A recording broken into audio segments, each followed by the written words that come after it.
Hi hello నమస్తే, welcome back to విరించిస్ writings. అందరూ ఎలా ఉన్నారు? బాగున్నారా?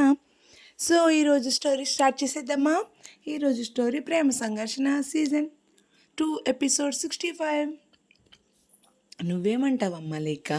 మా ఆలోచన అయితే ఇంకొక 20 రోజుల్లో మంచి ముహూర్తం ఉంది, అప్పుడు చేసేద్దామని. మీ ఇద్దరికి పెళ్ళి. ఒకవేళ లేదు నీ ఇంటర్న్షిప్ అయ్యే వరకు ఆగమంటే ఆగుతాము మరి. కానీ ఈ లోపేమో మూడం వచ్చేస్తుంది, మళ్ళీ 6 నెలల వరకు ముహూర్తాలు లేవట అని అన్నారు శ్రీకర్ వాళ్ళ నాన్న. లేక ఏమీ మాట్లాడకుండా మౌనంగా ఉంది. 6 months తర్వాత ముహూర్తమే పెట్టించండి నాన్న అని అన్నాడు శ్రీకర్. శ్రీకర్ సడన్గా పెళ్ళి ఎందుకు వాయిదా చెయ్యాలి అనుకుంటున్నాడు అని ఆలోచనల్లో పడింది పాపం లేక. సరే శ్రీ పంతులు గారు మధ్యాహ్నం వస్తాను అన్నారు. మీరు పెళ్ళి ఇప్పుడు వద్దు అంటే ఈలోపు ఎంగేజ్మెంట్ అయినా సింపుల్గా ఇంట్లోనే ప్లాన్ చేద్దాం, బయట పరిస్థితులు కూడా బాగాలేదు కదా అని అన్నారు లేక వాళ్ళ నాన్నగారు. నాకైతే పెళ్ళి కూడా సింపుల్గా ఇంటి గుమ్మం ముందు చేసేయాలి అని ఉంది బావగారు.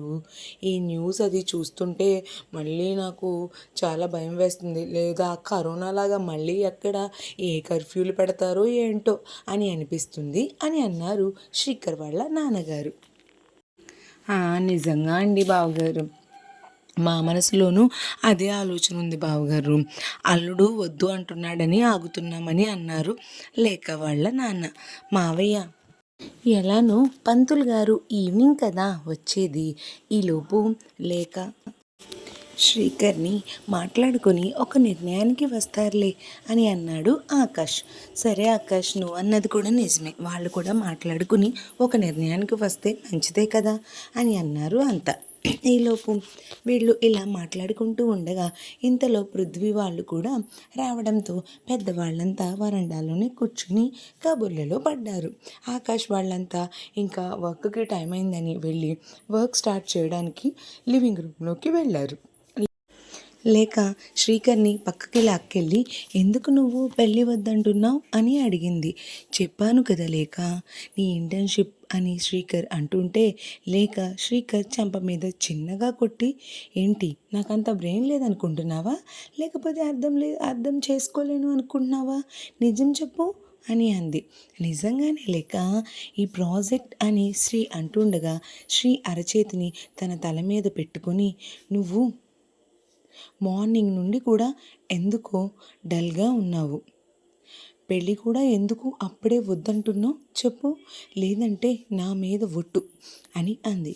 శ్రీకర్ లేఖని తల మీద నుండి చేతిని తీసి, మనం ఎప్పుడైనా ప్రమాదంలో ఒకవేళ నాకు జరగరానిది ఏదైనా జరిగితే నువ్వు వేరే అని శ్రీ మాటలు పూర్తి కాకముందే శ్రీకర్ చెంపను చెల్లుమనిపించింది లేక.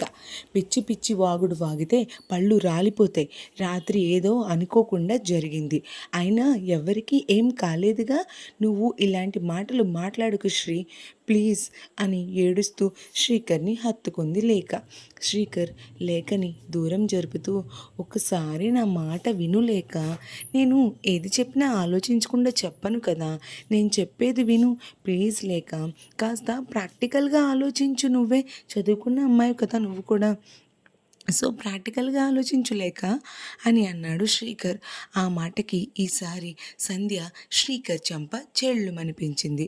శ్రీ ఒక్కసారిగా షాక్ అయ్యి, అదేంటి అలా కొట్టేశావు, నువ్వేంటే మీ ఫ్రెండ్ నన్ను కొట్టినా మాట్లాడట్లేదు అని అన్నాడు లేఖతో. కొట్టడం కాదు, నిన్ను ఏం చేసినా తప్పు లేదు, నిన్ను అది కాబట్టి కొట్టు వదిలేసింది, నేనైతేనా అయిపోతున్నా చేతిలో అని అంది సంధ్య కోపంగా. అలా అంటూ ఇంకో దెబ్బ వీపు మీద వేసింది. శ్రీకర్ లేక వెనక్కి నిలబడి, అది అలా కొడుతుంటే మాట్లాడవేంటి లేక అని అన్నాడు గారంగా. లేక పక్కకి జరిగి, ప్రాక్టికల్గా ఆలోచించమని ఏదో చెప్తున్నావుగా, అందుకే ప్రాక్టికల్గా ఆలోచిస్తున్నా, సో అందుకే సైలెంట్గా ఉన్నాను అని అంది. అర్థమైంది, అయినా నువ్వెందుకు వచ్చావు సంధ్య, మేము ఏదో మాట్లాడుకుంటుంటే వచ్చి వినొచ్చా అలాగా, అదేమన్నా మేనర్సా అని అన్నాడు శ్రీకర్. నువ్వు ఇంకెక్కువ చేయకు. తమరి ముద్దులు ప్రేయసి నీ చేతితో పాటుగా నా డ్రెస్ చున్నీని కూడా ఇంకో చేత్తో లాక్కొచ్చేసింది నీతో పాటుగా. సో పానకంలో పుడకలా నేనెందుకులే ఇక్కడ, మీ పర్సనల్స్ ఏమో మాట్లాడుకుంటున్నారని వెళ్ళిపోదాం అనుకునే టైంలో తమరి అర్థం లేని ఈ పిచ్చి వాగడంతా వినిపించింది. నాకు ఇంకా చాలా కోపం వచ్చింది, ఆగిపోయాను అని అంది సంధ్య.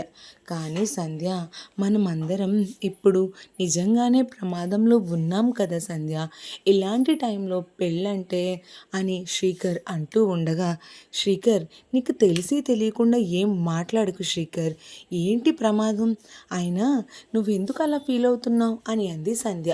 వీళ్ళు ఇలా మాట్లాడుకుంటూ ఉండగా మనోహర్ వచ్చి, అసలు మనమెవరం ఏ ప్రమాదంలో లేము శ్రీకర్, అసలు ఆ సంజయ్ ఉదయ్ వాళ్ళకి చేతికి సంధ్య చిక్కే వరకు మనకెవరికి ఎటువంటి ప్రమాదం కూడా లేదు, అలాగే ఉండదు అని అన్నాడు మనోహర్. మరి నైట్ అటాక్ నిజంగా సైకోలా అని అన్నాడు శ్రీ. అది సైకోలు కాదు, ఏమీ కాదు, అది ఈ పోలీస్ బుద్ధుడు చేయించిన ఒక చిన్న పని అని అంది సంధ్య. మనోహర్ వైపు చూపించి మరీ చెప్పింది. పోలీస్ బుద్ధుడా అని అన్నాడు మనోహర్. మనోహర్ అన్న తీరుకి లేక చిన్నగా నవ్వి, అది నీకు పెట్టుకున్న ముద్దు పేర్లే మను అని అంది మనోహర్తో. అదే ముద్దు పేరు అని మనం అంటుంటే, మీ ముద్దు పేర్ల గురించి తర్వాత, ముందు నాకు ఇది క్లారిఫై ఇవ్వండి, నువ్వే అటాక్ ప్లాన్ చేయడం ఏంటి మను అని అడిగాడు శ్రీ. అవును శ్రీ, అలా ప్లాన్ చేయడానికి ఒక పక్కా ప్లాన్ ఉంది శ్రీ. మా డిపార్ట్మెంట్ ఈ అటాక్ని ప్లాన్ చేస్తా. సో సంధ్య మనతో ఉన్నంత వరకు అయితే వాళ్ళు ఏమీ ప్లాన్ చేయలేరు, ఓకేనా. కానీ సంధ్య ఆ ఉదయ్ దగ్గరికి వెళ్ళేసరికి మనం సంధ్యని ఆ విధంగా మార్చి ప్లాన్ చేయాలి, అంటే ఓకేనా, అది మనం అంత రెడీగా ఉండాలి అని చెప్పాడు మనోహర్. అంటే ఈసారి సమరం తప్పదా అని అన్నాడు శ్రీకర్. అవును శ్రీ, ఈసారి సమరం తప్పదు శ్రీకర్ అని అన్నాడు మనోహర్. ఏం ప్లాన్ చేసావు శ్రీ, అసలు ముందు నువ్వే అటాక్ ఎందుకు ప్లాన్ చేసావు అని అడిగాడు శ్రీకర్ మనుని. సింపుల్ లాజిక్ శ్రీ, దీనిలో పెద్ద కష్టపడాల్సింది ఏమీ లేదు.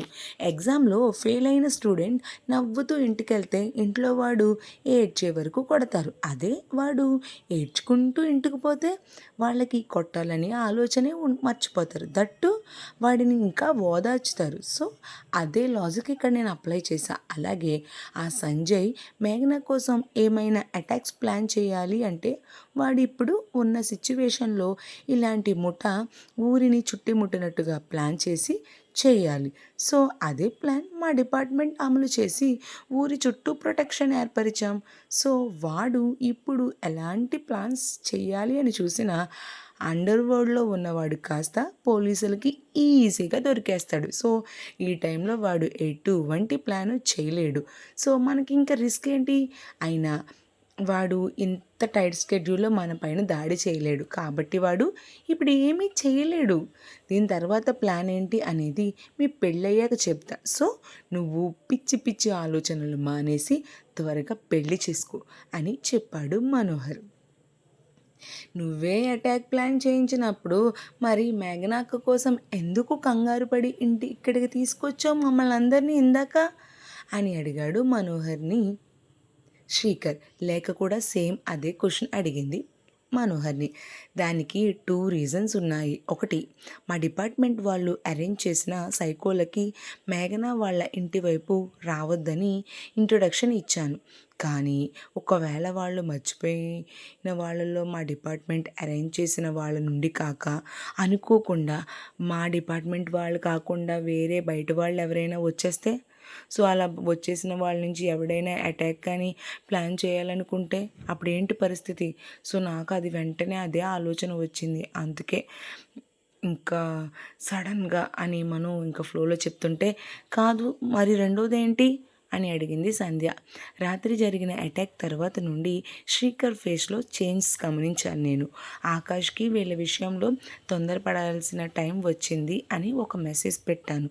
రేపు మా ఇంటికి కొంచెం ఎర్లీగా వచ్చేయండి అని చెప్పాడు ఆకాష్ నాకు అని అన్నాడు మనోహర్. అంటే ఆకాష్ అమ్మ వాళ్ళకి ఫోన్ చేశాడు, అందుకేనా అమ్మ నాన్న పొద్దున్నే ఫోన్ చేశారు అని శ్రీకర్ ఆలోచనల్లో పడ్డాడు. సంధ్య శ్రీకర్తో, అంతా క్లియర్గా చెప్పాక ఇంకా ఏం ఆలోచిస్తున్నావు శ్రీ? ప్రేమించిన వ్యక్తినే పెళ్లి చేసుకోబోతున్నావు. నువ్వు ఎంత అదృష్టం ఉంటేనే నీ మనసులో ఉండే వ్యక్తి జీవితాంతం నీ పక్కకి వస్తుందంటే నీకెంత అదృష్టం ఉంటే అలా జరుగుతుంది చెప్పు. So you are so blessed అని అంది సంధ్య. అనవసరంగా నువ్వు ఏదేదో ఆలోచించి లేఖని బాధ పెట్టకు అని చెప్పింది సంధ్య. పెళ్లి చేసుకుందాం రా, ఒప్పుకోరా అని లేఖ కూడా అంది శ్రీకర్తో. అప్పుడు శ్రీ వెంటనే సరే అని నవ్వి లేఖ నుదుటి మీద ముద్దు పెట్టుకుని తనని గుండెలకు హత్తుకున్నాడు. మేము ఇక్కడే ఉన్నాము అని అంది సంధ్య. అయితే పోయి పక్కెళ్ళి ఆడుకోండి, మాకు కాస్త ప్రైవసీ ఇవ్వండి అని అన్నాడు శ్రీకర్. సంధ్య నవ్వుకుని మనోతో రా వెళ్దాం మను అని మనోహర్తో చెప్పి సంధ్య మను కూడా అక్కడి నుండి వెళ్ళిపోయారు. ఈలోపు ఆకాష్ వాళ్ళ దగ్గరికి వెళ్ళి వర్క్లో మునిగిపోయారు. వెళ్ళేటప్పుడు లేఖతో త్వరగా రండి అని సిస్టమ్స్ దగ్గరికి వెళ్ళిపోయారు. మనో సంధ్య. శ్రీకర్ లేఖతో బంగారం ఒక ముద్దు ఇవ్వవే అని అడిగాడు. లేఖ శ్రీకర్ కౌగిలి నుండి విడిపించుకుని, నన్ను ఇందాక ఏడిపించినందుకు నీకు ఇదే పనిష్మెంట్ పో అని లోపలికి వెళ్ళిపోయింది. లేఖ, నాకు తెలిసే రాక్షసివే నువ్వు, పెళ్ళవని చెప్తాను నీ అని అంటూ శ్రీకర్ కూడా లేఖతో పాటుగా లోపలికే వెళ్ళాడు. ఈలోపు మనోహర్ ఏదో ఆలోచిస్తూ వర్క్ చేయడాన్ని గమనించిన సంధ్య, హలో పోలీస్ బుద్ధుడా, ఏం ఆపరేషన్స్ ప్లాన్ చేస్తున్నావు, మళ్ళీ అంత దీర్ఘంగా ఆలోచిస్తున్నావు అని అడిగింది సంధ్య. మనోహర్కి మాత్రమే వినిపించేలా నెమ్మదిగా సైలెంట్గా ఏమీ లేదు అన్నట్టుగా మనోహర్ తల ఊపి మళ్ళీ ఆలోచనల్లో పడ్డాడు. అసలు సంధ్యను నేను ఎలా అర్థం చేసుకోవాలి? నిన్న రాత్రేమో నీకు శ్రీ దొరికినట్టు నాకు మను దొరికాడు అని అంది. ఇప్పుడు శ్రీతోనేమో ప్రేమించే వాళ్ళు దొరకడం అదృష్టం అన్నట్టుగా మాట్లాడింది. నాకేమో ఏమీ అర్థం కావట్లేదు. తనకి నేను ఇష్టమని అనుకోవాలా, లేకపోతే ఇష్టం కాదు అనుకోవాలా, నాకేమీ తెలియట్లేదు. తనతో జీవితాంతం ఉండటం గుడ్డేనా, నాకేమీ అర్థం కావట్లేదు అని అనుకుంటూ ఉన్నాడు మనోహర్.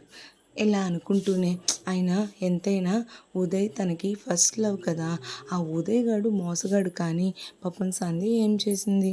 పాపం వాడిని నమ్మడం తన అమాయకత్వం. నేనే తొందరపడి సంధ్యని ప్రేమ అని అడగకూడదు. ఈ రాక్షస సంహారం అయిపోతే అప్పుడు నారీమణి మనసులో ఏముంది అని తెలుసుకుందాం. ఎలా అయినా ముందు ఈ రాక్షస సంహారాన్ని అవగొట్టాలి అని అనుకున్నాడు మనసులో మనోహర్. ఈలోపు మన సంధ్య మనోహర్కి ఎలా చెప్పాలి నా మనసులో మాట అని సంధ్య కూడా ఆలోచనల్లో పడింది.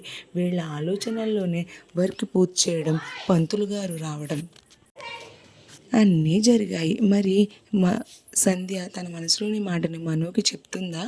మనో కూడా సంధ్య మనసులో ఉన్న మాటని తెలుసుకుంటాడా? ఏం జరుగుతుందో తెలియాలి అంటే నెక్స్ట్ ఎపిసోడ్ వరకు వెయిట్ చేయాల్సిందే. మన ఈ ఎపిసోడ్ ఎలా అనిపించిందో నాకు కమెంట్ చేయండి.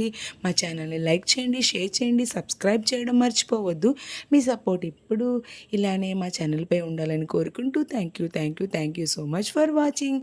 అలాగే ఫ్రెండ్స్, నెక్స్ట్ మీకు ఎటువంటి స్టోరీ కావాలో కూడా నాకు కమెంట్ చేయండి. Thank you all.